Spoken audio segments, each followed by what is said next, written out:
All right, guys, what is going on? This is Jake, and welcome to the second Warcry Games podcast. Joining me again today is Brandon from last week from Denver. How you doing, Brandon? Great. Yeah, and I got buddy John over here in Japan as well. How's your weekend going, John? You people are terrible. Yeah? Why? I'm just kidding. This guy. We got him back. Yeah. Yeah, there you go. But so this podcast, the focus is going to be mainly on the Game Awards. We're going to try to kind of put our nominations out there, our thoughts out there. We'll have a separate segment for that. But that's going to be airing on December 12th, and we're all going to kind of give our own personal nominations for each category, just the ones that we actually care about. You know, we can just go down it once we get up to, like, say, esports. If we're all unanimous in that being hot garbage, then we'll continue on. But that's pretty much it for the Game Awards section. We're also going to talk about recently played games, Call of Duty segment, virtual reality segment, and a few returning bit segments as well. And so, yeah, let's do this, guys. Let's start with what games everybody's playing, and who wants to go first? I'll go first. Mm-hmm. I'll take it. So, go ahead, Jake. Same shit as last week. I'm playing Fire Emblem Three Houses. I was already talking to Brandon about this earlier today. Yes, dude. Yes. Yeah, I'm getting rocked. I just used my three returns or whatever it is, time skips back, and I died. I did not touch it again yet today. I do want to. I got a little bit distracted with work, but long story short, I made it to the third one. I keep trying to knock out that Death Knight, the second encounter with the Death Knight. He keeps rocking me, so I'm going to have to revert my save to the beginning part of that so I don't lose one of my hired mercenaries from another class. That's my Fire Emblem experience so far, about 15 hours in now. And then, dude, don't mess with the Death Knight, dude. I'm telling you. Yeah. Dude, is no joke. Dude, John, there's this Death Knight. It's like a pseudo boss or possibly boss like character that's in the game. In the very first encounter, they say, do not mess with this guy. Like, don't just go around him. Shit. Jake's like, no, I don't listen to authority. Yeah. Well, that first time I did, I was like, no, he kind of looks beastly. But then a couple of scenarios later, another 5 hours into the game, they're like, hey, here he is again. You know, I guess I didn't take the advice from the first time, so I went after him this time. And it did not end well, but so I got some thinking to do after High this. stakes, man. Fire Emblem is no joke. Yeah. Are you playing the two, Brandon? What's up? I beat Fire Emblem, but it's not multiplayer. This one isn't. So. Yeah.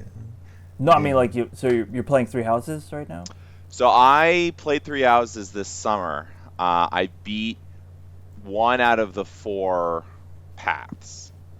I will probably go back and play. It's on my to-do list. It's one of those games where not problem, but one thing that you have to be aware of, like when you do the paths, the first probably 15 to 20% is very similar. So you really have to be like, all right, we're gonna go and do this again, but now we're gonna do a branch, or now we're gonna do a branch, now we're gonna do a branch. So it's kind of like, all right, I'm gonna do Blue Lions, then I'm gonna do blah blah blah, the other people after it. But I want to give it some space, so I'm not just doing the same thing over and over and over, right after each other. Okay, all right. Yeah. Man, I haven't picked it up yet. So I played the DS or the 3DS version, Awakening. I like that. Yes. Yeah, I like that. But for whatever reason, I don't know, laziness. I haven't picked up 3 Houses yet. Backlog. Yeah. Death Stranding. Backlog's a legit reason, man. We'll get to that. Awakening is a good entry to the series, but I would argue Three Houses is either just as good, if not better, in terms of newcomers. That's good. That's good news. Yeah. The other thing I'm playing besides that is actually I just beat it. It's episode 3 of Vader Immortal. I beat it nice, 2 hours ago. It's really, really good. It's a good How's that saber combat? That's all I care about. I won't go into any spoilers in the event that you guys go through this at some point. Yeah, I'm sure I will. But it's good. It's good. The saber combat's really good, and so episode 1 focuses on saber combat. Episode 2 focuses on force powers, and 3 is a mixture of the two. That's the gimmick in each one, and then there's obviously the story. Do you fly a spaceship? Yes. Okay, I'm in. Oh, wait! You at the end? So I'm in. No spoilers. I'm in. Okay. But it's not what you think. It's not going to be full-on E-Valkyrie level, or no. It's just, in a very general sense, yes, you're in a spaceship and you're flying. Oh, can I spoil it for him? Can I spoil it for Brandon? No, I really no, want to spoil it for Brandon. No, it's just the first episode. Nope, right? No spoilers. He's very particular about it. No spoilers. I'll play later. But besides that, what about you guys? What are you guys playing? Yeah, Brian, I'm gonna throw it to you. I got a lot of games on the list. So in the interest of time, we're gonna speed through some of these. Yeah. The first game I do want to talk about, which I actually beat, is Sayonara Wild Hearts. If you guys haven't heard of this game, extremely artistic, very, very interesting, rhythm-based gameplay. Jake, have you heard of this game?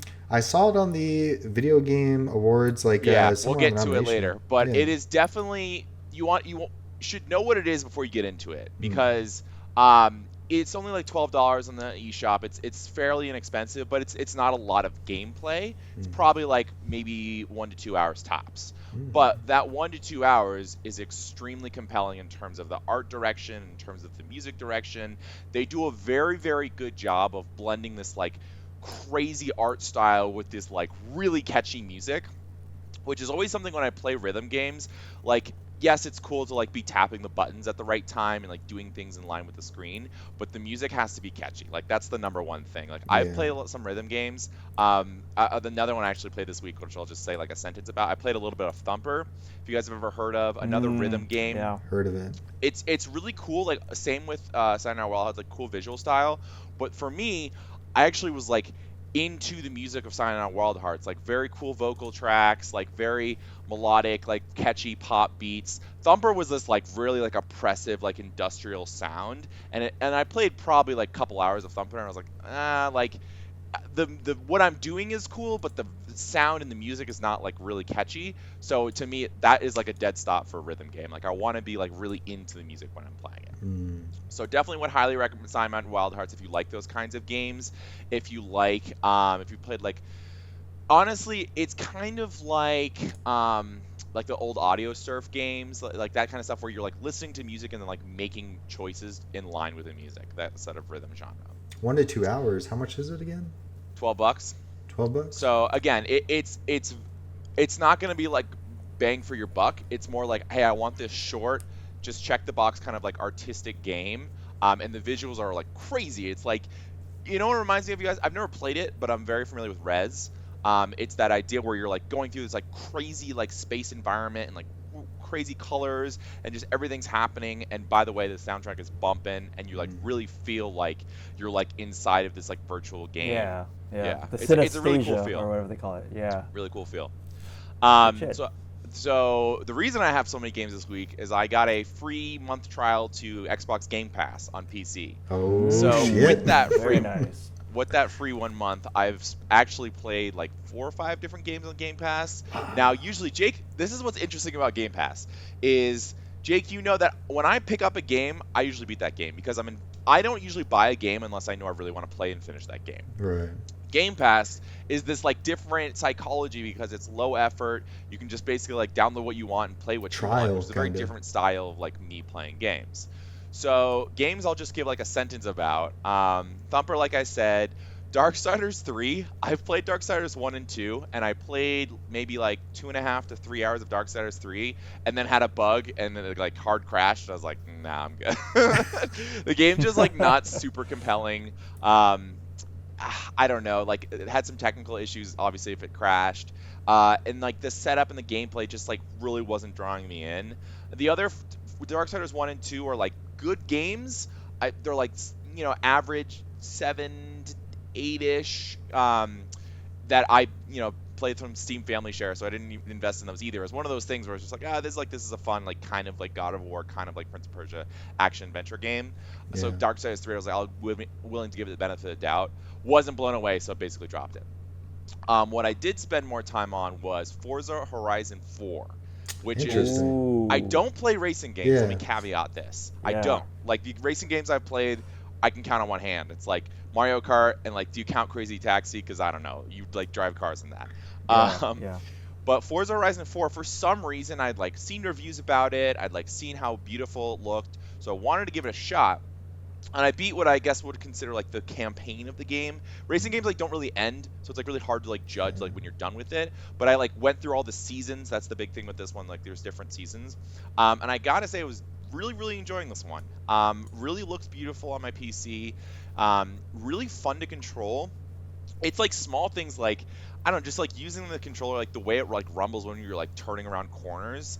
And what's crazy about this game is like me, I'm not into like super into cars, so I was playing it more from like an arcadey perspective. There's a lot of settings that you can just be like, yeah, like turn assist and like some of this other stuff, just like leave that on. If you are a crazy hardcore car buff, you can like turn all the settings and be like, all right, I want my tire pressure to be 31 psi versus 30 psi, wow. and it goes through like, if you change the tire pressure, then it does this and this and this and this, and I'm like, yo, I'm good, dude. I just want to drive some fast cars. Yeah.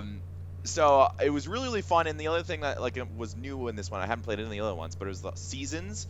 So like you're playing in the winter, and it's like, oh shit, you got to figure out how like traction in the snow works, and like the spring it's super wet, so your traction is like a little different, and you actually can feel like when you're trying to drift around corners how different those seasons feel. So overall, definitely really fun. For never having really played a racing game, would recommend it. I think it is that nice balance of like this arcadey style, like not super realistic, but if you want it to be realistic, you can, and can tweak some settings and like turn some assistance off. And the way that they do difficulty is like a really cool system, where the less assistance you have, the more reward you get. You get like more money after every race. So it's like, all right, do you want anti-lock brakes? Yes? All right, cool. Yeah. If you don't want anti-lock brakes, you get 20% extra money after you beat a race. Like they actively reward you for like turning stuff off. But like me, I'm like, cool, I'm gonna get this Porsche and this BMW, and like that's good. Like I don't need every car in the game.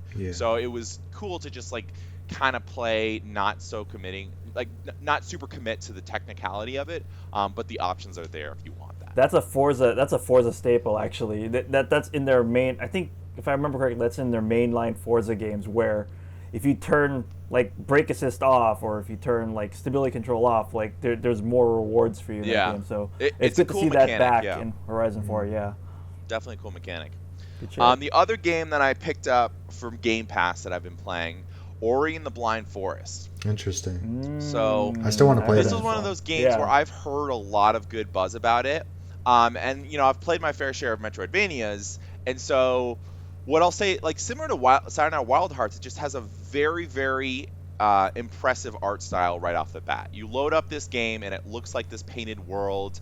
I'd say the two things that immediately impressed me were both the art style and the music direction. Again, like this is a week for very artistic games. The music direction is like this very elegant, orchestrated soundtrack that really does a good job, from what I can tell of the first like 3 or 4 hours I've played, of setting the tone for different environments. So you go through like a spooky forest, and it's like very like spooky music, and then here's a good example, like you restore a place to like a beautiful woods, an area, right? And the music just becomes like upbeat, peppy, like really happy, like you feel like you're in like a Disney cartoon. It just does a really good job of like making you feel these environments, especially like it used to be oppressive, and then you like purified the forest, and now it's like a beautiful upbeat forest. In terms of gameplay, it's pretty much standard fare in terms of like a Metroidvania. You're jumping around, you're getting upgrades, double jumps, wall climbs, like those types of things. The one thing that's a little different, rather than like Samus like shooting her beam cannon, it's this like little like Navi fairy that like chases, that you like send to like shoot lightning bolts at enemies. So it's like that's like a little different from like attacking perspective. And what's cool is you can like be on a wall and just be like, yo, kill this enemy below me, please. Like you don't have to be facing the enemy like a lot of Metroidvania or like Castlevania type games. So that's the one like combat distinction. And you do like level up a little bit. Like when you kill enemies, you get like experience, and you like put those into like, hey, I want to have more damage, or you know, collectibles are visible on the map and things like that. Overall, definitely enjoying it though. The one thing I'll say, it's not an easy platformer. There's definitely, the combat is fine. Like you can tweak like, hey, harder combat, easier combat on the definitive edition, the version from Game Pass. But there's a couple like escape sequences, like classic Metroidvanias, where you're like, oh shit, you gotta escape this area, like it's about to self-destruct or something. I've already gone through a couple of those, and it is definitely like a difficult game, you have to like really, really learn the mechanics and really, really understand how to handle everything the game throws at you. So definitely not like, even though it looks from the outset like a very, kind of kid-friendly aesthetic, the gameplay like definitely, I mean, maybe you can tone it down in terms of like easy mode, but I don't know how the difficulty would affect platforming. It's really the platforming that is really the challenge. It's like, oh shit, we got to like speed through this. We jump here, jump here, jump here. And the only other thing I'll say, what's interesting about this game is you set your own save points. So you collect like energy from enemies if you kill them, or from like different things in the environment. And you're like, all right, where do I want to save? Like, do I want to save here and use energy, or do I want to save that energy and maybe get past this place and then save? So that's like another mechanic that you're constantly battling with. You need energy to save? Yeah. Interesting. So it's basically like the ribbons in, Resident Evil. Yes, except there are also like free save points. There's probably, I don't know, there's probably like 10 of them in the map. Like, hey, you go here, you don't have to use energy to save. So there's a few of those, but you're going to want to save more than that, because there's a lot of these tricky platform sections where you're like, oh shit, like I just went through these spikes and I just did these backflips and all this stuff, and I don't want to do that again. So I'm going to save here. But unlike ribbons are a finite resource. The energy, you can just like go and like kill some enemies, or there's like a lot of like crystals in the environment. You just attack them and they release the energy for you. So it's not as finite as something like a ribbon system in Resident Evil. But it's definitely like makes you think more than just like, all right, this is a save point, so like I don't have to think. It's like, all right, where do I want to save? Dude, you played a lot of games this week. Holy crap. Yeah. The last thing I'll say before I wrap it up. Do you have a job, sir? I do have a job. I play a lot of video games. I'm just saying, The one thing I know, we teased this last week. I did want to show it on the podcast. So I do have a signed copy of the Metal Gear Solid. Yeah, there it is. Kojima himself. Oh, man. So you guys can see he signs his name with that peace symbol, because this is right after when Peace Walker came out on the HD collection. Yeah, that's pretty cool, man. It was his thing. Yeah. So I do have my pride and joy.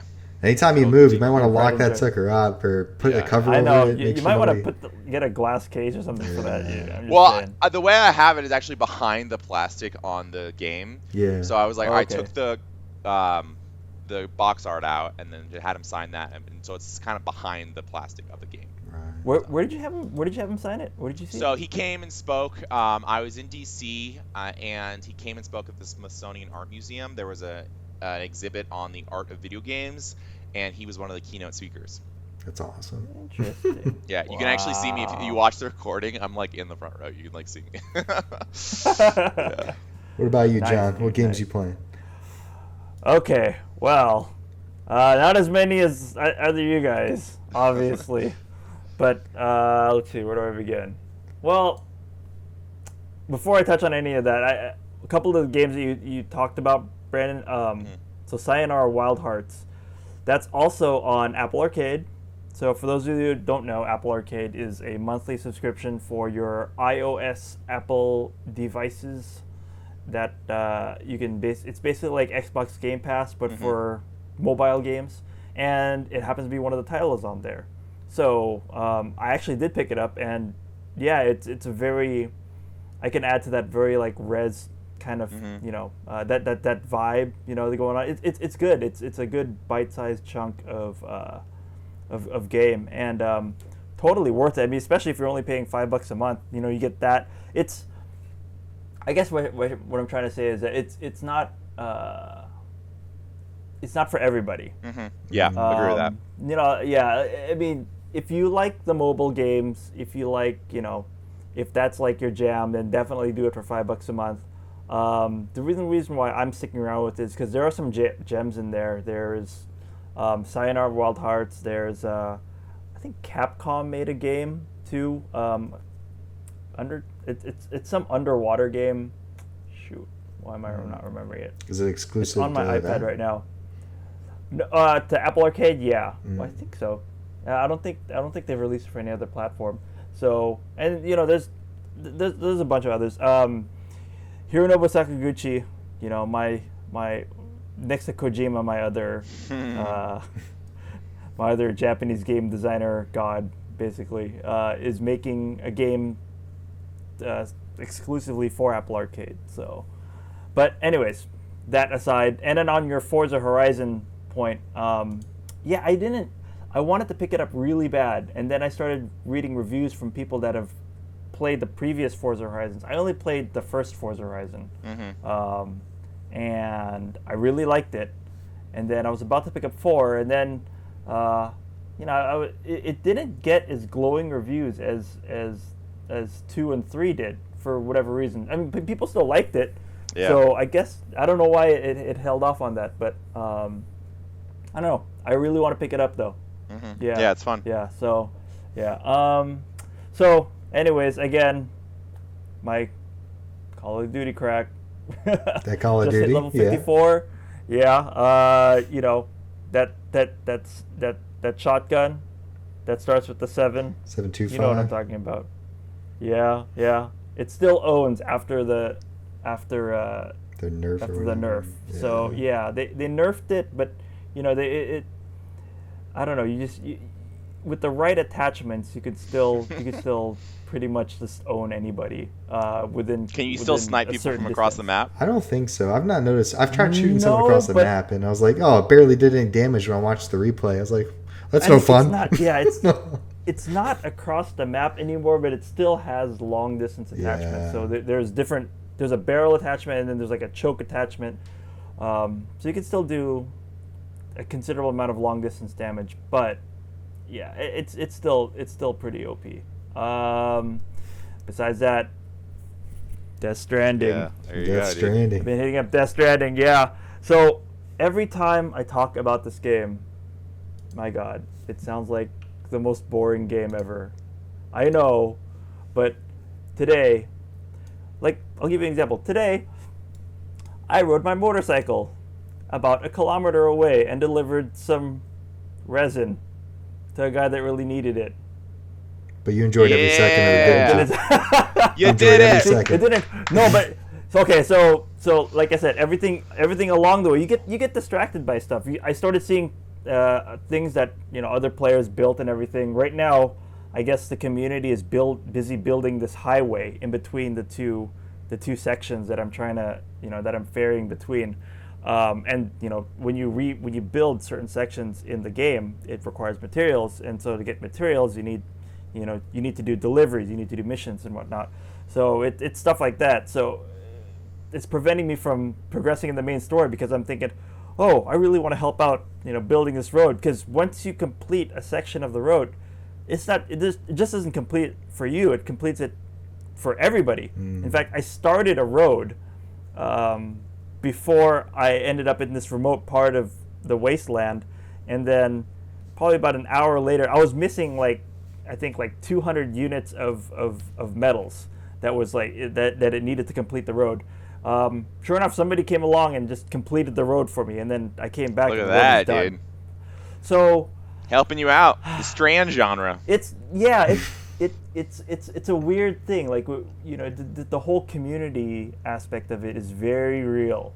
Even though you don't directly interact with people, just the whole everybody's going through the same crap. If I have to deal with the same shitty river that will take away all of my packages, Just everybody's doing a little bit to make that just nicer, so manageable. let me put a ladder here so nobody else has to deal with this crap too. That's why humanity comes in. Sense of community. You know what? Kojima just put a spell on me. I don't know. Let's just pack it up. Let's just call it Game of the Year, and we'll get this podcast done. We'll get there. We're gonna get there. We're gonna get there. But that's about. I mean, that's about it for what I've been playing. I did pick up Vader Immortal episodes 2 and 3, and I promptly did not boot up my Quest because it's not charged right now. Yeah, man, charge that sucker up. So next time. But I should. Expect next reactions. Yes, reactions for next time. Anyways. Nice tease. Carry on, Mr. Great. Let's move on. Let's get on to the next segment. And in the interest of time, we'll try to go through this one quick because I think the game board section is going to take a little bit longer. We're all going to have different thoughts on some of the nominations, I'm sure. I know for at least a couple categories. But this next section is going to be called the best bit. It's returning from week 1. And this one is courtesy of Brandon here. What's the best idle animation in a video game? And we'll start with you, John. What's your number one pick? What's the best idle animation in a game you've played? You know what? I can't pick a single game, but I have to say there's a lot in the 16-bit era that you can pick from, starting with if I'm allowed to zoom out just a little bit, I would say like anything from like 16-bit platformers, from the 90s.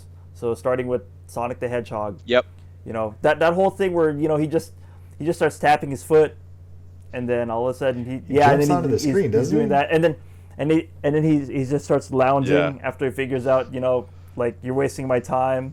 That was the first. Certainly not the best, but it was, for the early 90s.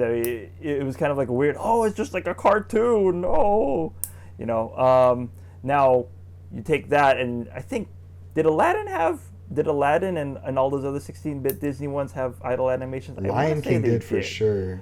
Lion King had a cool one where like Simba would be batting around butterflies as they're running around or flying around him, and he'd lay down and play like on his back. I was gonna nominate all those Disney 16-bit Disney collection. I thought about that too. Yeah. Did you see that? Did you pick it up, Brandon? I didn't pick it up, but I've been eyeballing it. No, I know they re-released those. Yeah. Yeah, I mean, like I heard, everybody gets it for Aladdin, and I always hear like Lion King is like heart garbage. So Jake played it. Dude, I can Did you?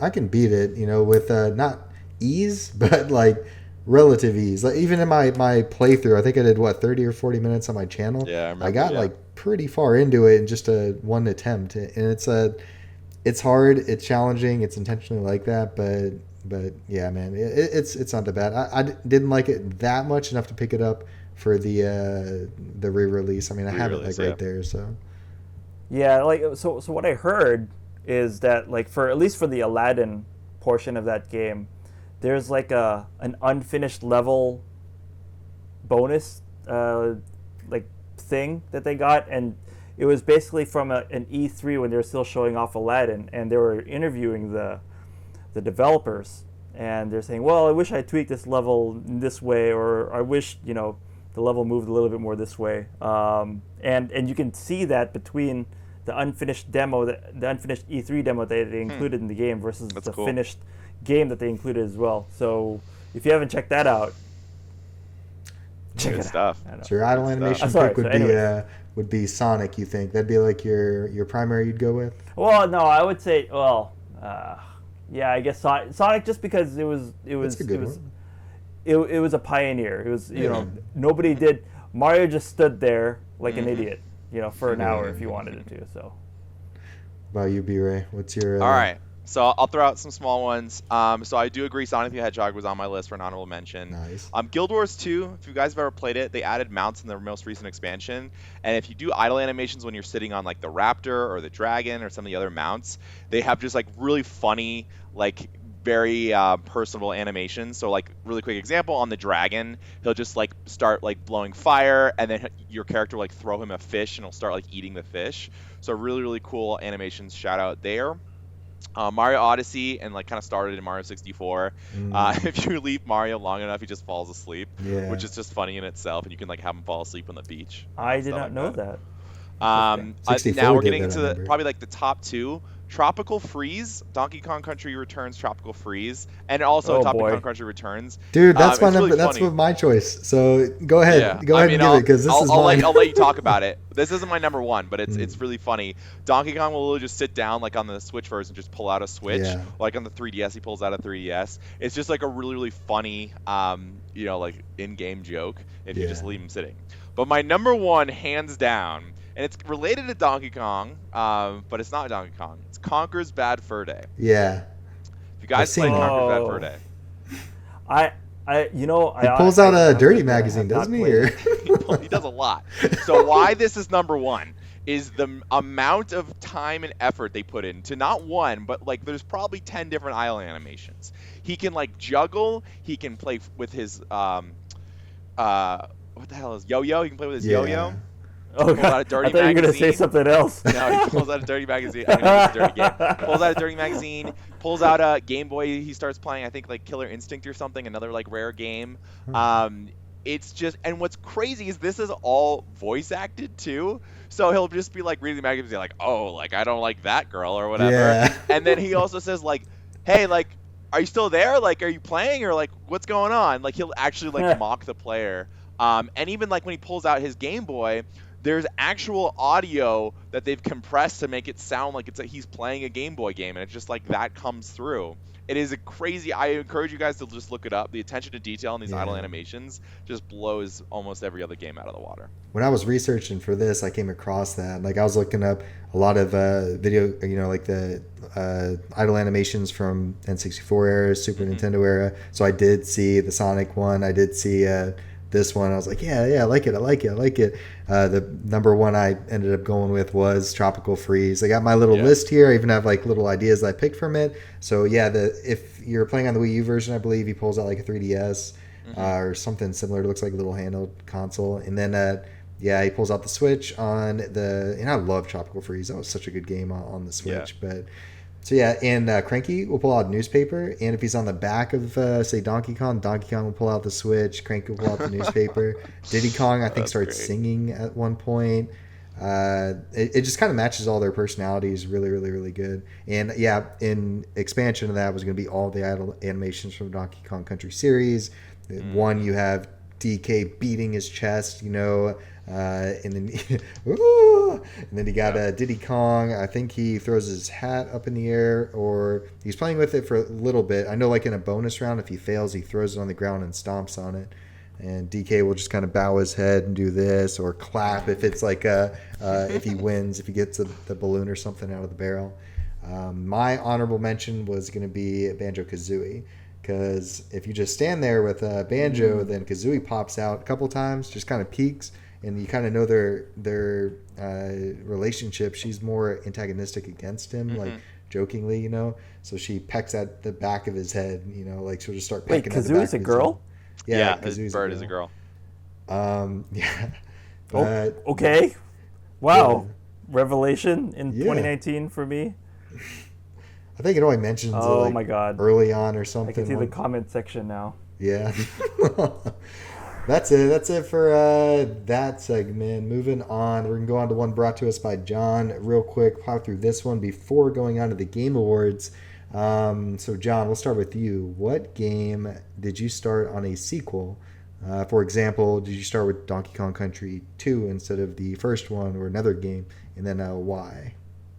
So this is because, again, the system that I had. But I mean, this is the one that always keeps coming to my head when I think about this question. And Final Fantasy. I started on 4. Well, back in the day, it was called 2 because reasons. But it was one of those ones where, like, I saw the first one. I knew about the first one. It just didn't seem to click with me. Mm-hmm. So it's not that like I skipped it because of lack of opportunity, but it looked boring. It's still kind of hard to play. It's hard to go back to if you play the older, the it's hard later to ones. play, and then you go from that to 4, and 4 had a full story, like an actual like with scripted dialogue, and not audio obviously, but you know what I mean. Like there was actual like scenes like played out by your little 16-bit sprites and whatnot. And just like the battle animations and everything like that. And I looked at it and I'm like, nah, I'm not gonna play. I'm not gonna play the NES Final Fantasy. I'm good. So yeah, that's the one that comes to mind when I think about that. What about you, Ray? Honorable mention. Sorry, honorable mention for me though, Mega Man 2. Oh, interesting. Yes. Yeah, yeah. The first Mega Man, I played Mega Man 2 initially, and then the first Mega Man was not 2 impressed. is better. Yeah, 2 is better. Yeah, 2 is better. So, okay, sorry. Cool. So there's a lot of games that fall into this for me, but I think the crux of the question is like, which game did you go back and then play the other games? Is how I interpreted. And for me, that's Resident Evil 4. I like there's games like I've played Dragon Quest, I've played Final Fantasy, like later entries, but I've never gone back and like played all the other ones leading up to it. When I played Resident Evil 4, I was absolutely hooked. I'd never played a Resident Evil game before then, but I was just so in love with that series after that game. Went back and played 1, 2, 3, the Code Veronica, all the spin-offs, and I'm a huge Resident Evil fan to this day. And it's all because Resident Evil 4 was just this perfect entry point for newcomers and veterans alike. Just clicked with you. Yeah, it's such a fun game. I love it. So can I ask you a question, Brandon, about Resident Evil 4? So when did you figure out you can kill the merchant? And did you just like do it out of like a challenge?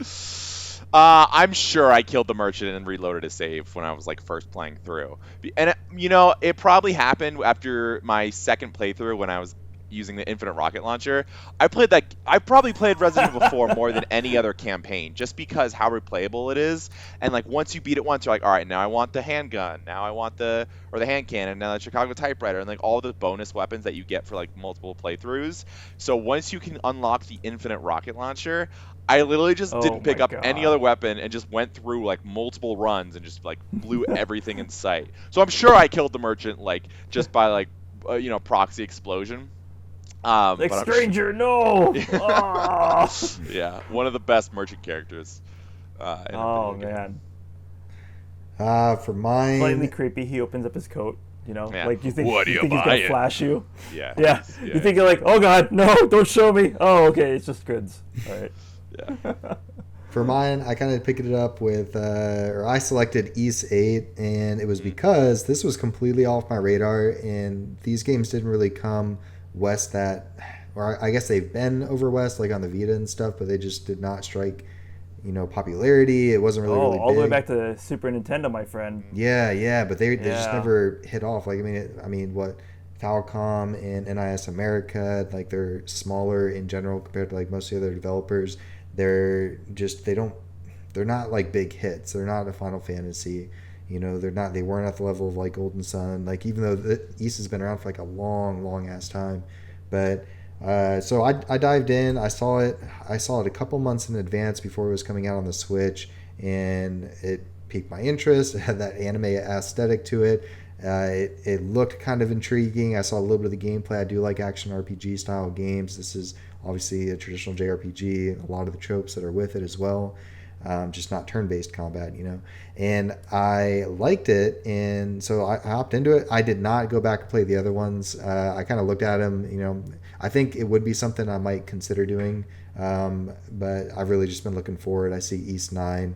When we were at the Tokyo Game Show a couple months ago, they were, showcasing some of the gameplay there. They were handing out some free stuff from it. I got some swag back here for like a fan and like a magazine and this. You're hooked. And, yeah, I was even like. I gotta say, so yeah. I'm sorry to interrupt, but I gotta say, like, the East franchise, the fact that it's still around is kind of a testament to its fan base, because it's not a Final Fantasy, it's not a Dragon Quest. Dragon Quest and Final Fantasy, they all have like ginormous fan bases, and everybody flocks towards them. When somebody says, "Oh, I'm an East fan," you kind of turn your head and go, "Oh, wow, okay." And the fact that they keep churning them out too, obviously people are buying them, but still.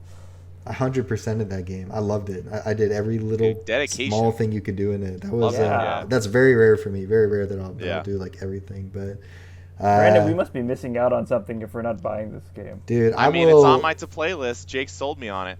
I'll loan it out to you guys. Either one. Like, I'm fully on board with ship it to the States just for one Dude, game. I'll do it. Yeah. I'll do it, man. It's that good. Hey, But, GameFly works out here, Brandon. Impressive. Believe Very it or not. Good to know. Yeah, it takes forever, but yeah. All right, guys. Moving on for this next little segment. This is going to be the big one. This is going to be the Game Award nominations, our personal choices, selections, and we're going to do something a little bit unique. I'm going to share my screen. We're going to pop up the nominations. I'm going to start from the bottom and move up, given the years up at the top. And honestly, we just go through each category, talk a little bit about what our nomination would be for each one. If we agree on skipping it, we'll just skip it. Like, a lot of us aren't too familiar with, say, the esports categories or maybe some of the other sections, but let us jump into the nominations here. Let me know if you guys can see it. Yep. Coming through. Yep. All right, so let us start with, and again, this is December 12th, I believe 5:30 p.m. Don't remember if it's Eastern or not, but they'll be showing who won each category with the tune-in. I would strongly recommend it because they usually do shadow drops, new game game reveals. Yeah, it's always a good time. So this one, I won't get into a lot of it. Like, I don't know if you guys have been following it. It's been kind of controversial on the internet for, say, the relationship between Hideo Kojima and Jeff Keighley. Whatever, each people have their own. Like, I get their worries about it. There's 8 or 9 nominations for Death Stranding, so that's where people are like, oh, there's too many. He doesn't vote on it. He doesn't nominate the ones here. There's actually a list of, I think, 80 different individual agencies. Outlets, and so, like, that's not really a factor in whatever you would call that, like a conflict of interest, because Easy Allies is on there. Actually, they're one of the nominating parties, so like they vote on this. But there's a ton of other ones as well. But yeah, let's jump into this, guys. This is the meat and potatoes of this podcast. For best VR and AR game, we got a list of 5. Asgard's Wrath, Blood and Truth, Beat Saber, No Man's Sky, and whatever Trover Saves the Universe is. What's your guys' number 1? Well, I've only played Beat Saber, so that's my choice. What about you, John, of these? Okay, so 2 things. Yeah. 1, I'm silently judging you on your bookmarks underneath your address bar. That's fine, man. 2, do it. You don't Beat get to see Saber the only dirty came stuff. out last year? I could have sworn it was older than that. It came out on PSVR, which counts as a new release. Yeah, so that one counts there. It came out the May before, okay. I believe, in 20.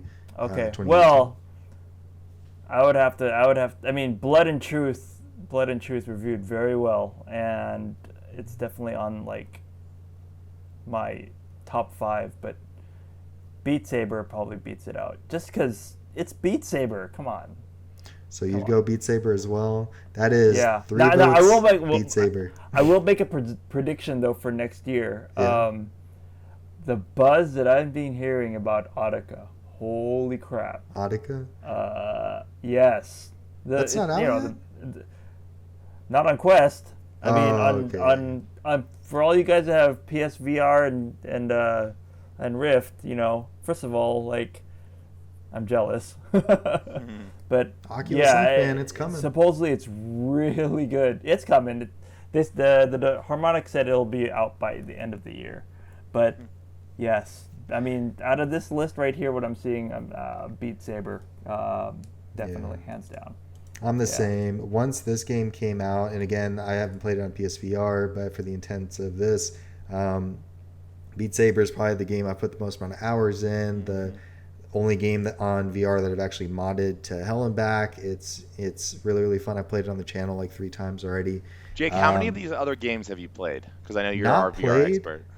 Not played, but Asgard Wrath I followed super closely. I've been debating getting it. It's like a AAA titled game. It's roughly 40 hours in the campaign. It's pretty well done from what I've seen. I've not jumped on it just yet, but I feel like it's hard for us to definitively say, because if we've only played one of the category, like one of the games. That's the only caveat I'll make with this whole thing. It's like, I played No Man's Sky. We got to caveat what we've actually played. 2D. Yeah.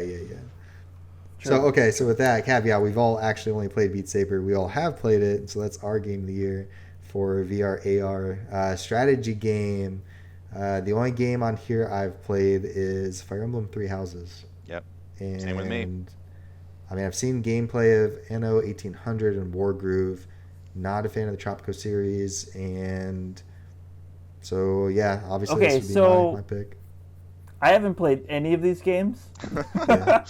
So John has no opinion. I have zero. Well, my opinion, the opinion I'm about to give carries 0 weight. However, I feel like I must give an opinion on this, and I heard a lot of good press about Wargroove.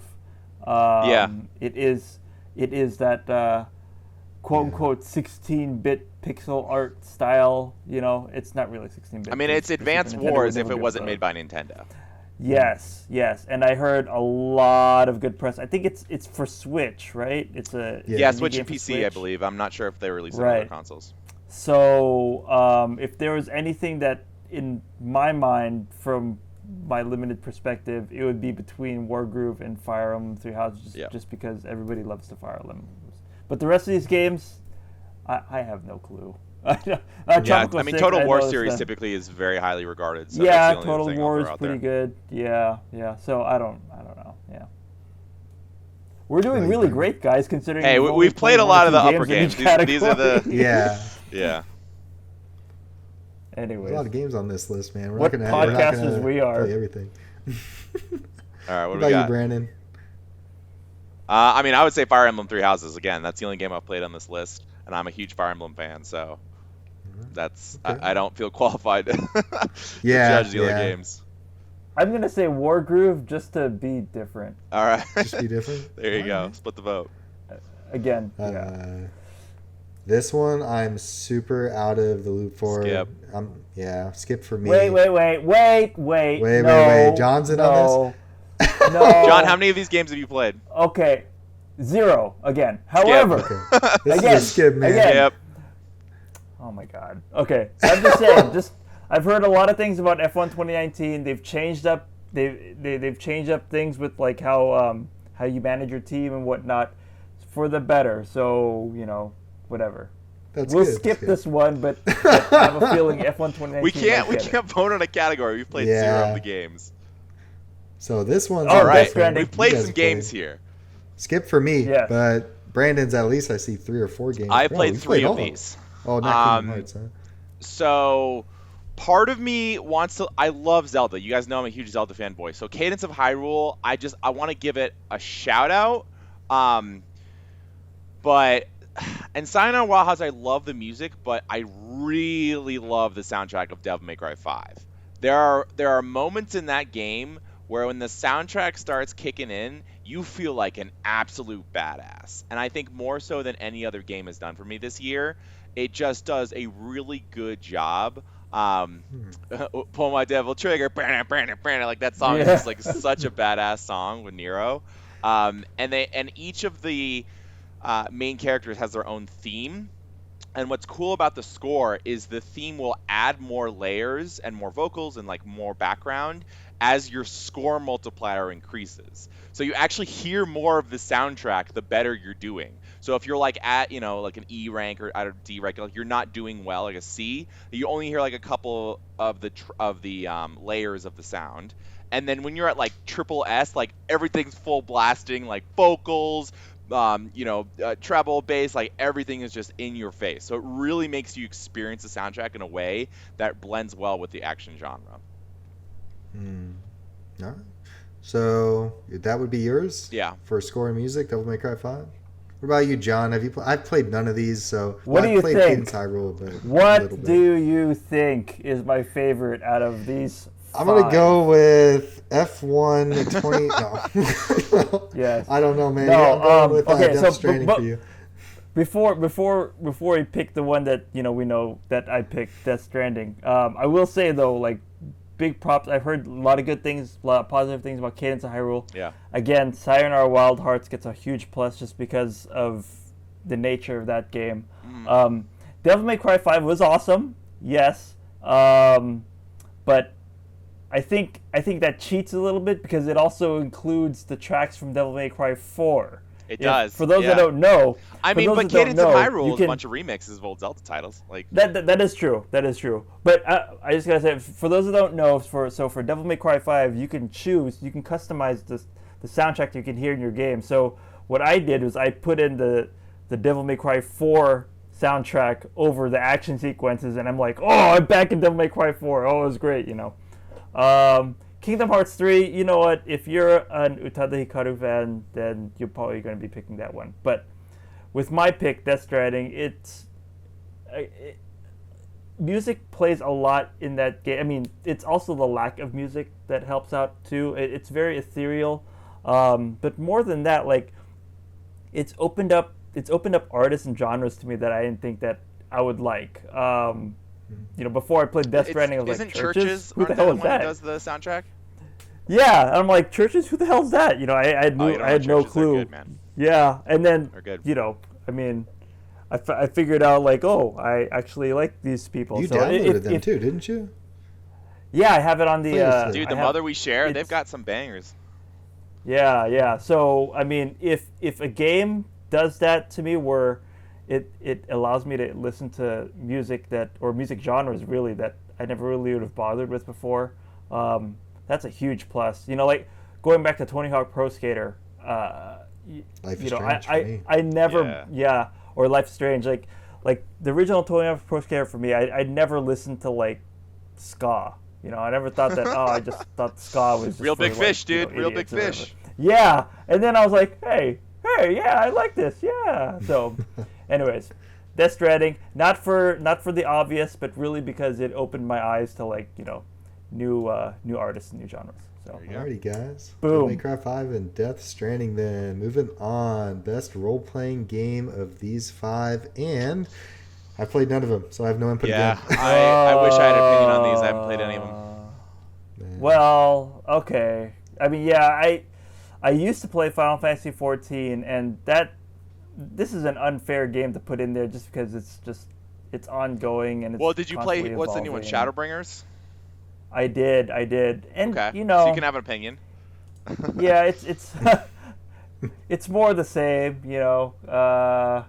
get loot that other people can't get and blah blah blah.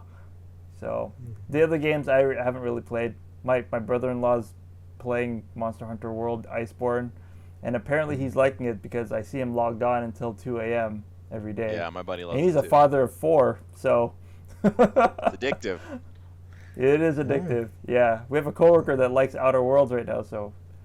Yeah, Ali, she's super interested in that, but I mean, yeah, I can't give a blind vote either. Then, well, that's sad because this is like one of my big genres. It's sad that I can't like give input on. Well, is there something missing here that you played this year, Jake?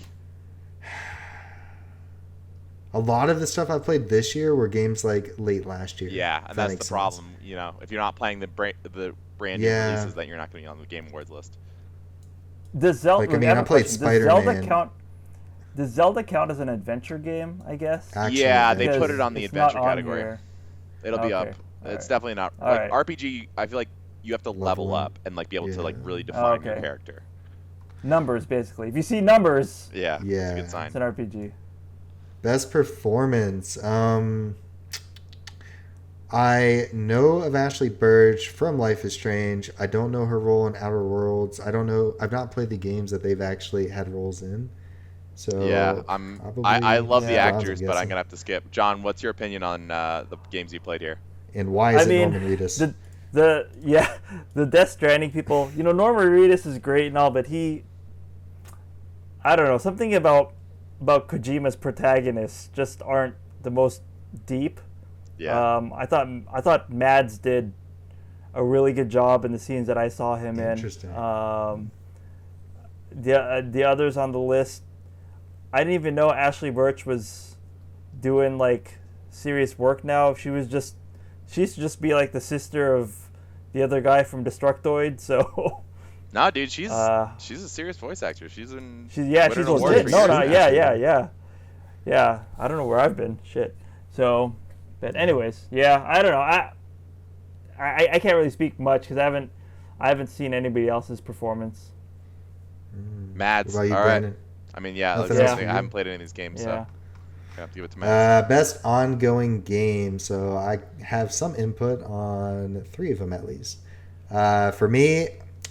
So ongoing game is kind of like a small conundrum for me. No, it's not going to be ongoing game. It's going to be a different category once we get a little bit further up. Ongoing game just means that it's being continuously supported. So disregard what I just said. I would probably have to say... I'm not a big fan of this. Actually, let me go back. My bad. I'm not a big fan of the game, but Fortnite. I'm going to have to give them the torch for this. This is... it's just... They're doing so much for it. All the seasons they're doing, they're being creative. They're keeping a huge follower base. Like this is awesome. So yeah, I very much agree. I've only played Apex Legends and Fortnite from this list, but the cadence for which they're able to release updates on Fortnite and like, the PR that they have, like the marketing, like everything is very impressive from an outsider's perspective. But I have played it, and I can definitely give it props on that. I hate to admit Fortnite as well. I mean, but the fact that it's still as strong as it is, and it has not just a presence in the gaming world, but I mean it's expanded beyond that. You hear about it in like mainstream news, so it's a big deal. The other ones on the list, they all deserve to be there. Apex Legends for its strong start. Destiny 2, Bungie's still doing quality work with each patch, with each expansion. The fact that, Final Fantasy 14 is on there, if you went back to, 2014, 2012 launch. Me, and at launch, and told me, it's going to be like one of the best MMORPGs out there, nominated still alive for in best 2018. ongoing game. Yeah, I mean, I would have just certified you insane and thrown you into the loony bin. But the only thing I can't even say anything on is Tom Clancy's Rainbow Six Siege, because same. I never even. It's knew got a that dedicated was fan base, but game. I haven't really played it. So seems like Fortnite's gonna be our ongoing game. Let's move up with best narrative. This is tough because I love this category, but same situation. I haven't played these games. These are all of them are on my list to play. Yeah, I can only speak for Death Stranding because it's the only one that I've played on here. But I know that there are a lot of people that don't really like the way that Kojima does exposition, because nobody actually talks like that in real life. Nobody, goes on for 30 minutes about a particular topic and then, well, actually, you know what? No, I shouldn't say that. There are some people that do. But, I don't know. As much as I love Death Stranding, I don't think it'll win narrative for the reason. Yeah, I think a lot of outlets list. are really liking Disco Elysium, and then Plague Tale: Innocence, I've heard, is like a very, very compelling story too. Yeah. Yeah. What's Plague Tale: Innocence about? Is that the one about? It's like two siblings in like medieval times, and there's all the rats and the plague and all that stuff. It's been on my Steam wish list for a really long time. There's like Inquisitors or something mechanic? like that they have to run away from. Yeah. Yeah, I think so. But a lot of people were praising it. It's kind of like this AA type game where it doesn't have the full funding of a AAA, but it definitely impressed a lot of people from what I could tell. Moving on, guys. Best multiplayer game. All right. Wow. Okay, I've played 2. So Jake, I think you didn't play Tetris 99? I didn't, man. Like, I'm not a big Tetris guy. Like, I mean, I'll play it, but I'm not like I can't wait to play a Battle Royale version of Tetris. Oh, you did? You hopped on it? Dude, that's like that's a staple for my Switch. Whenever I have a Switch session, I always do like a game or two of Tetris 99. Dude, Tetris is fun. Dude, Jake. I just love going back and playing Pong, you guys. Like, game of all time. Dude. Just like booting up here. Yo, don't be bad-mouthing Tetris. That's all I got to say. Yeah, I know. Seriously. Yeah. Yeah. I mean, I've only played Apex and Tetris.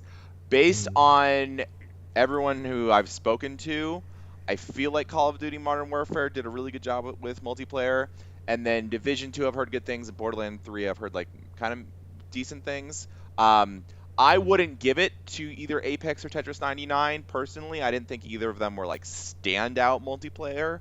So I'll probably defer to you guys on your opinion on Call of Duty. So for me, I only played Apex, Call of Duty, and Tetris 99, and of the 3, I mean, the only one that's, again, like I said, I do my Tetris 99, but it's almost out of just like, I guess, habit. But Call of Duty actually pulls me back in every time, constantly. Apex Legends is starting to, gather mold in my hard drive, and I'm considering deleting it because, damn it, Call of Duty, like, your patches are crazy, and I'm running out of hard drive space. They're huge, man. They're huge. Yeah. Like. You played a lot of it, both. So Apex my only comment, we'll move away from recency bias, right? Were you feeling the same thing when Apex Legends first came out? Like, compare your feelings now for Call of Duty versus Apex when it first came out. It's interesting. I played Apex just because Jake was playing it too. Yeah, me too. Yeah, so Jake, you're really the factor here between Apex and Call of Duty. Which did you enjoy more? Recency bias aside.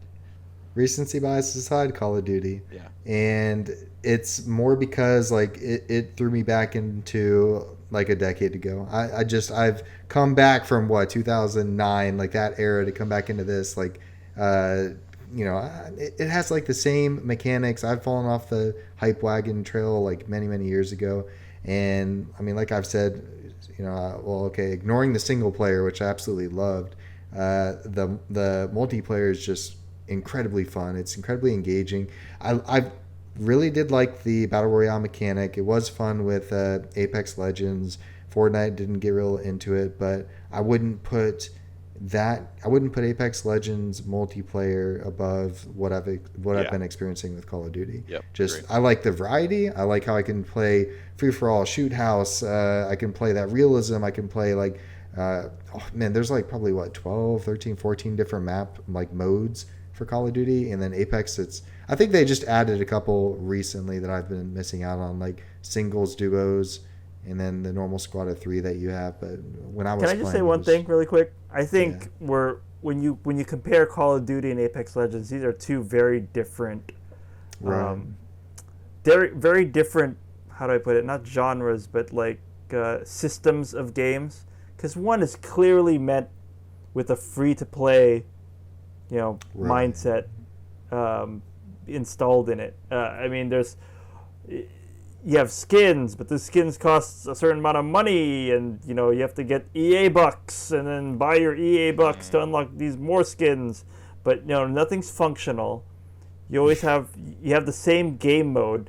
They did try to mix it up for Halloween a little bit, but that was nice. But you just have this one thing. It's like going to a buffet and saying, hey, you can only buy, you can only get your orange chicken, which it's nice. It's orange chicken. Who doesn't love orange chicken? But but Call of Duty, you're right. You have so much variety. Yeah. You have your orange chicken. Variety, dude. You have your shrimp. You got your beef. Yeah, it's a full you got game. your chow mein. It's a full feature game. We'll and the skins COD in there. Dude. They're not charging me Activision bucks to buy new skins. Yeah. So anyway, let's rapid fire some of these last ones. Just try to like move it along a little bit quicker. What the golf? I think a lot of the, What the golf? That's your number one? No, Grindstone. Oh, shit. Fuck. What's your favorite mobile game? Skip for me. Yeah, I don't play mobile games. It's a tie for me. Grindstone and What the Golf. Excellent games, both on Apple Arcade. Highly recommended. You get a Call of Duty was good too, but like they removed controller support, so like F10 or whoever developed it. Yeah. Too many studios. All right. And best independent game, and I've played none of them, so no input from me. I played Katana Zero. I love that game. It is a very, very, very well made, very stylized action title. Again, it's the only one I've played on this list, so it's going to get my vote. So I can't speak to the others, but I really did love Katana Zero. I never played any of them, but I never played any of them but Goose Game just because of the hype. Dude, that thing got massive hype. Yeah. Games for Impact. Concrete Genie. What the hell does that mean? For a thought-provoking game with a pro-social meaning or message. Yeah. There you go. Read the fine print, buddy. A pro-social meaning or message? Which of these had like a good impact Whatever. on you for the message that the game was trying to send? That's how I take it. Like if you played a Life is Strange game, did it affect you a certain way, or more so than these other games emotionally? Jake, how many of these have you played? I'll let you start. 0 for me. I downloaded this. I've not played it, so okay. Yeah, nothing yet. Yeah, Grease has been on my list for a while. I've only played Life is Strange 2, so that's. I mean, I haven't played the others, so I can't speak to them, but I have heard really good things about Grease. So this one for B-Ray. What about you, John? Any of them? I've heard really positive things about Grease and Life is Strange too, but I mean, why isn't Sayonara Wild Hearts on here? Because it's thought-provoking, isn't it? Yeah, but it's a little more subtle, which I don't know in terms of like the message. Okay. All right. Anyways, I don't have no opinion. Yeah. On that one. Best game direction, you guys. And God, I'm like useless on these last couple, so nothing for me. So I've played Resident Evil 2 and Sekiro, or Sekiro. I don't know how it's even said. From an outsider's perspective, the award is for game direction. So even without playing Death Stranding, I'll give it credit for what it's doing from a directorial standpoint.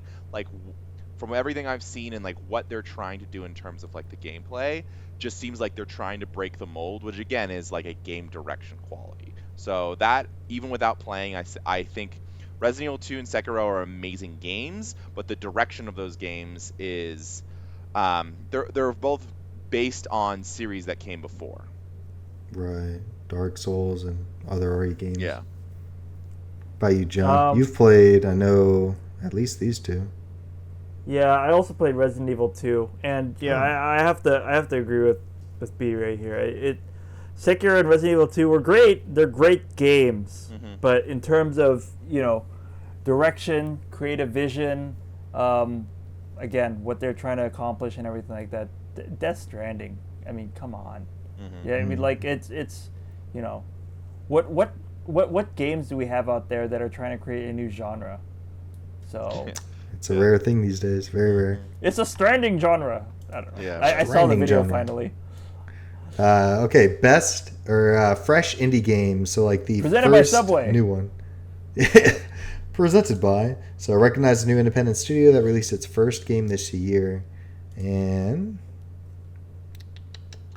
nothing for me. Yeah, I have no opinion. Skip. Next. Fighting. I do have an opinion. Okay, let's hear your opinion. It's going to be Super Smash Brothers by far, man. So with the caveat that I've not played these other ones, but it's so I have a strong opinion. But I have a strong opinion on the one I've played. I've loved this. I've loved this game. It has been fun. Up. Yeah, I mean Smash. I'm a huge Smash Brothers fan. Like I have I've seen all of these games, and I have talked to many people who have played Jump Force and lots of people who have played Mortal Kombat. I think of this list, I think Mortal Kombat 11 is probably the best game that isn't Super Smash Brothers. Nice. Yeah. Yeah. There's no Street Fighter on here, so I think I'll just pass. Nice. Just saying. Fair enough. Family game. What's your favorite Nintendo game, basically? All right. Yeah, what's your favorite Nintendo game? Oh, jeez. Yeah. So this is interesting because, again, this is family. So the two here, I actually wouldn't put Smash Brothers for like a family game because I think like you have to be able to play with like grandparents and kids, right? I'll give a nod to Ring Fit Adventure because I think what it's trying to do is like very approachable. It's like, hey, anyone can do fitness. But I think Super Mario Maker, if you think about what it is and like how you can play that game, you can like design levels in co-op, and I think that's like a very good entry point to video games for children. I think older generations, it's not hard to understand like making things. It's kind of like the Lego of video games. It's not a Lego game, but like that kind of a mentality where you're just combining things together and creating things. So my nod would be there, but I will say Yoshi's Crafted World, from everything I've seen, does look like a very easy, low-stress co-op game, but in terms of you can do that in Super Mario Maker as well, plus there's also that creative aspect. What about you, John? Everything Brandon said. All right, next. Well, same thing. No, I haven't played. Yeah, I haven't played any of these games. So the only thing I have to say is like Luigi's Mansion 3 got superb reviews just because of its atmosphere and whatnot. But then that's not what will win this category. So I don't know. Yeah. I played Smash. I played Yoshi's Crafted World. I did like the 2-hour demo on it. Not for me. Too kiddie, too easy. But I mean, the category is family game, right? So you gotta think. It's too kiddie, trying to think from like a good thing for a family. Yeah, and so what I was thinking whenever I was looking at this is these are the only two I've played. I would not give the nod to either of them over Super Mario Maker. I've not played it, but from what I've seen, I know had I bought that game, this would definitely be getting the nod because I mean, I grew up with like Super Mario World, and just the fact that you can create levels like that in there and then play them with your family, like that's huge. Like multiplayer with it. But yeah, I'd have to agree. Moving on. Do you want to skip all esports? Do you guys have any opinions? Skip. Yeah, Boom. Unfortunately not. Team, player, host, game of the year, event, coach, content creator. Okay, can I just say, like, all of that stuff makes me wish I was younger again. Yeah, just, like, knowing what it all is. Like, yeah, all of my friends that are, the friends that I have that are still in their 20s and whatnot are super into, like, esports and wanting me to watch, like, the Overwatch League and everything, and I'm like, meh. Not interested. Yeah. I don't know. Maybe it's an age thing. Who knows? But for the next one, community support. This is what I was about to harp on earlier, but to me, it should be a no-brainer. All communities should have the same level of support. It should be known that once a game is launched, they should be reaching out to the community for feedback, for post-game support, for editing stuff for future patches, for, you know what I mean? Like, so it's kind of weird to me that this is here and you're like, hey, congratulations for doing your job slightly better than how like it's supposed to be done, but it's kind of like what you're supposed to be doing anyways, right? Anything less than that is just I don't know. I mean, yeah, it's kind of like it's a weird category. I will say though, they interact with their community. Right. Out of the 5 games, when I did play Final Fantasy 14, I think it was Yoshida-san is his name. Like Yoshida, he was really big on just being very transparent with the community and community engagement and whatnot.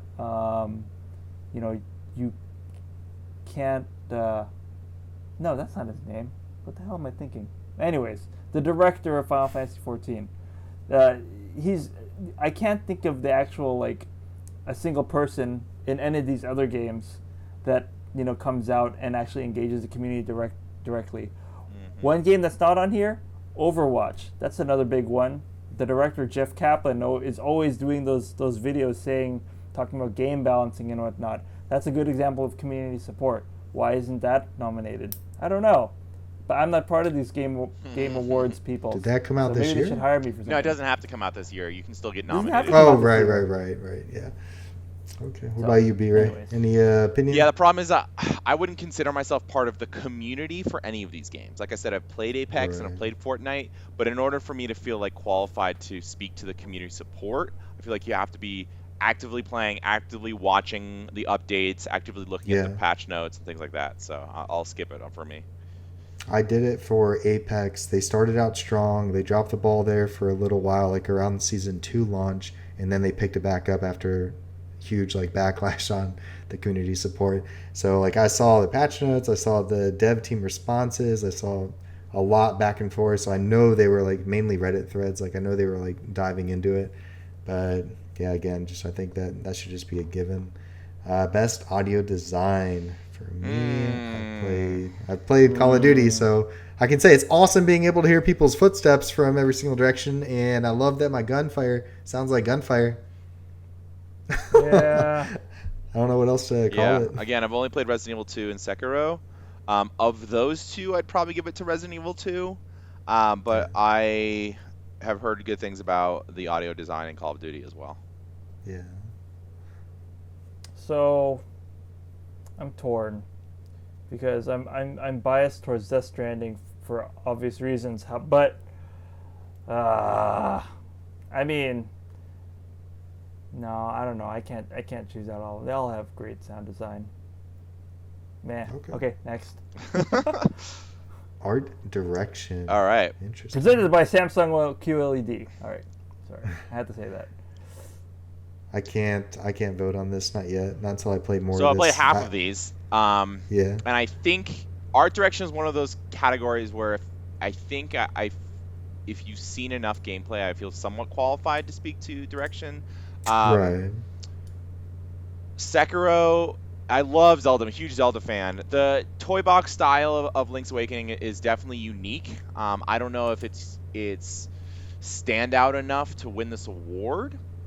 Sekiro is a beautiful looking game, but again, I don't know, like it's not very unique. I don't think it's like an outstanding technical achievement here.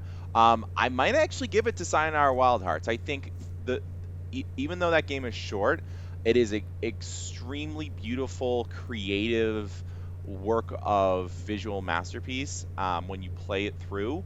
And technically how the game kind of like works with the visuals is something that I haven't seen before. So I would actually give the nod to Sayonara Wild Hearts. Under those same stipulations, having just seen pretty much all the gameplay from all this, I'd go with Grease then. That's the whole reason I picked it up in the first place. I'm intrigued. I want to know more about that message. I like the watercolor aesthetic. Like, it speaks to me. So, what about you, John? I don't know what you guys are smoking, really. Because, seriously, The Legend of Zelda Link's Awakening, when I first saw that, who wasn't drawn into, like, you know, this whole... They could have just made it realistic. They could have just made it, you know, like a miniature Breath of the Wild, a super deformed Breath of the Wild. But I think the fact that they not only... The small touches to create that toy box effect, they basically made like a sprite-based Zelda, but they reimagined it as if it were a 3D, you know, a 3D game. Pulling that into... That's a good point. Into Zelda. I mean, it's just, you know, I'll give you one example. So the shallow depth of field effect, you know, that gives it that toy look.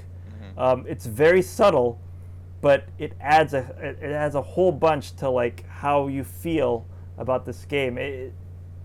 I don't know. I'm just in love with this world. Mm-hmm. Like I'm just in love with the look of this world. And yes, Death Stranding is great and all, and Sekiro has really you know, poignant visuals and stuff like that. Sayonara Wild Hearts, you know, has some really trippy visuals. Yeah. But I think in terms of like the way that a game is able to capture you, you know what I mean?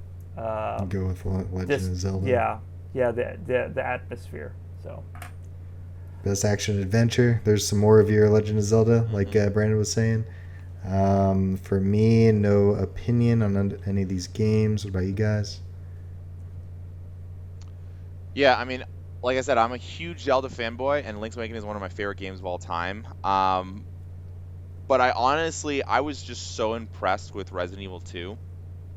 And I love Sekiro 2, but I just think Resident Evil 2, and I think we're going to get to this a little bit later, really nailed the environment, really nailed the controls, really nailed the gameplay loop, and the way that they brought like Mr. X in terms of like a really foreboding enemy.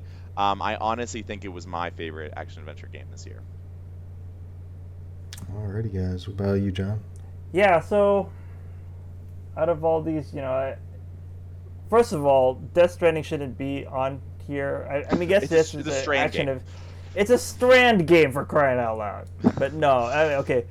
If you wanted to include it if you wanted to shoehorn it into the action adventure game, then yeah, I think, like I said, the way that you can take something as mundane as delivering packages and make an entire game out of that, I think speaks volumes. With the way that it makes the game makes the details interesting, plotting a bridge somewhere.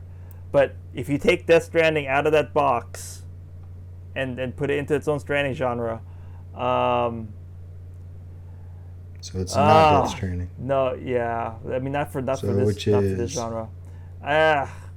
You know, it'd have to. Well, no. I mean, I love Link's Awakening, and it was a great game, but the technical limitations just bring that game down, I think. It'll have to be a tie between Resident Evil 2 and Sekiro, just because I loved Sekiro. For whatever reason, I really hate like Souls games, but I still buy them anyways. That's an interesting opinion. Yeah, isn't it weird? Like I have this slightly like urge for, you know, I'm a glutton for punishment, so as it were. But Resident Evil 2 tie for you on that. Yeah, it's a huge tie. Yeah. try to rapid fire these last couple as well until we get to game of the year. Talk about that, and then we might have to end it a little bit early. Just try to conform to a better time constraint. But for action game, for me, Astral Chain number one. Wow. You can just see my channel for the reason. I mean, I've only played, let's see, 1, 2, 3. I played the first 3 of these, and I would still say it's Astral Chain. I really, really like that game. Yeah, I got it. Astral Chain is top of my list to pick up. Of these, I mean, Devil May Cry 5, I think, is my favorite action game, maybe of all time. I just think it really, really nails combat better than almost any other game I've played before. It does it better than Bayonetta 1 and 2, which is extremely high praise, better than any of the previous Devil May Cry games, and the variety between the 3 characters really gives you a lot to play with. Yeah, I totally agree. I think, Devil May Cry 5 is just up there. I think it deserves top honors. Anytime there's a Devil May Cry game that comes out, I'm quick to jump on it just because I think Capcom has found a way to make action really enjoyable. The only other game that comes really close to that is the Ninja Gaiden series. And actually, along that same line, like anything from Platinum, so like Astral Chain or even like Metal Gear Rising: Revengeance from the PS3 days. Dude, I love Rising. But Devil May Cry, oh man, that's just like it's a good game to just like fire up and then you just feel like a badass in. I always have to give it to it if it appears on the list. All right, dude. So Devil May Cry for you and Astral Chain for me. Big one right here. Game of the year. Thoughts and opinions. Go. Whoever wants to go first on it. Okay. I think there's no question that my game of the year is Death Stranding. Just because that's gonna be you. Guys, this is a game changing. Oh my god, I can't believe I just said game changing. It's literally like genre changing. The amount of things that it was able to accomplish. Again, it made the mundane fun for me. I don't know. I mean, like everything from the atmosphere to how you connect people together. I mean, in real life, with everybody building bridges and whatnot. Hands down. I mean, everything else is just a step below. Interesting. So this is a tough one for me, Brandon? Because what I think my favorite game of this list is different from what I would give Game of the Year.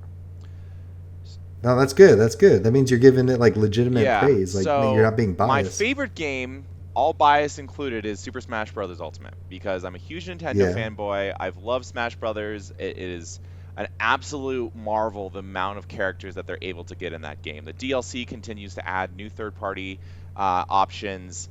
I think even though it's my favorite game on this list, I will fault it. I think Nintendo Online is never extremely robust. The campaign was fun, but I don't think it would deserve any awards. It's just really the gameplay which sells it, and the character roster and the music. It has a great soundtrack. Really does a good job of combining all those series. That said, again, I love Sekiro. I think Sekiro is an incredible achievement, but Resident Evil 2 to me is something that it makes me optimistic for the future of this industry in such a way that I haven't felt with a lot of other games. And the reason I say that is because Resident Evil 2 remakes a fan favorite from years ago in a way that I did not expect them to do. I was very cautiously optimistic going into the announcements of Resident Evil 2. I think Capcom did a really good job of the first Resident Evil remake, where they remade, the PlayStation 1 game for the GameCube. But what they were able to achieve with Resident Evil 2 just makes me optimistic that, these game companies can take an old game and breathe new life into it from the ground up. I think Link's Awakening, we were talking about this last week, is a remake that is very faithful to the original and is an amazing game, but Resident Evil 2 really changes up what that game is. And so you can play the original Resident Evil 2 and you can play Resident Evil 2 from this year and have a very different experience, just because how they were able to modernize all those systems, the gameplay, the puzzles, the streamlining of the plot, and everything that they did really gives me hope that our industry the games industry can take these old titles and breathe new life into them, based on what Resident Evil 2 was able to accomplish. Can I ask you a question, Brandon? This is a tangent. So you talked about like remakes and your optimism for the remakes. Mm-hmm. So I'm wondering how you feel about the remake for Final Fantasy VII. Yeah, and, I think it's very related. I'm more optimistic for Final Fantasy VII remake because of Resident Evil 2. Because now I know it's possible. Because this is related to the question I asked last week on nostalgia, right? Where it's this idea that you have this game in your head that is just so hard to, you'll never get those feelings again. Resident Evil 2, when it first came out, was just an amazing title, loved by fans and critics. And the fact that they were able to take that blueprint and create it and still make it relevant in 2019, not only just bring in, put a new fresh coat of paint on it, but really change the gameplay systems in such a way that makes it extremely relevant and accessible in a 2019 age. That's what's impressive to me. And so that everything I see from Final Fantasy VII seems to me like they're doing that same thing. They're not afraid to get rid of the truly turn-based combat. They're willing to change up how you play that game to make it relevant today. Interesting. That's good, man. I don't have as much to add because, again, out of all these games, I've only played Super Smash Bros. Ultimate. I agree with your point. The campaign, to me, it was entertainable, and it wasn't overly noteworthy outside that. Like, it was just a good time, and the gameplay is fun, but does it really check all the boxes of Game of the Year? I probably wouldn't say it in any other sense, but I haven't played the other games. I'd probably personally give the nod to either Sekiro or Resident Evil 2, just from what I've seen, just from how well they've reviewed, just from what you guys have been saying about it. But so my own Game of the Year would be the only one I'd actually play on this list. It has to be Smash. That'd probably be what I'd vote for because it's the one I know. It's the one I know. Like, I don't know the other ones. I can't. Yeah, I can't say The Outer Worlds is the best game. I will give it that. Smash Ultimate, like I said, is my favorite. I like that it's on the list. Okay. Yeah. All right. I mean, it's there for a reason. So. Well, that's everybody's. Game I don't know why Control's on there though. I've actually heard really good stuff about Control. I wouldn't knock Control. Really? Okay. None of us have played it, so I think we should. I can't say anything. Hey, we're entitled to have opinions about things we've never experienced about. But moving along, you guys, it's a little bit past time. Do you guys want to, what do you call it? Just kind of shave off some of the end. We have like 3 segments left. We can do like the war cry, which is like that final one, if we can keep it kind of quick. I think we'll end it here. Yeah. You're the producer, buddy. So my thought is I knew this was going to run a little bit longer, and we're trying to be, time sensitive. Just, for anybody watching at home, me and John are in Japan. It's super late here. Brandon's in Denver. It's super early there. Our times are like way off skewed. But we may change it up like in the future. But the big, we still have like 3 segments left. We knew that the Game Awards was going to be the big one. We're going to shift them over to the right. We'll do them next week. And just to let you guys know, a sneak peek of what we have to talk about are more game news, Call of Duty Modern Warfare. There's like a Battle Royale mode that's been leaked, Half-Life and virtual reality. We have some discussions to talk about with that. Lots to talk about on Half-Life. And then there's another bit that I won't spoil, but it's off the War Cry. You can check out the podcast that I'll have linked up at the top of the video for our last week's podcast. So it's the same segment, same bit, different narrative, different structure. And so that's just gonna be a little tease for you. You'll have to check in for the next podcast for that. Again, courtesy of Brandon. Thanks for the idea. But so unless you guys have anything else to add, I'll be closing it out. Good stuff. Nothing new. Yeah. Well, you guys know the routine. If you liked it, hit that like button, comment down below, and subscribe if you're new here. Look out for Astral Chain Part 34 coming out in the next couple of days.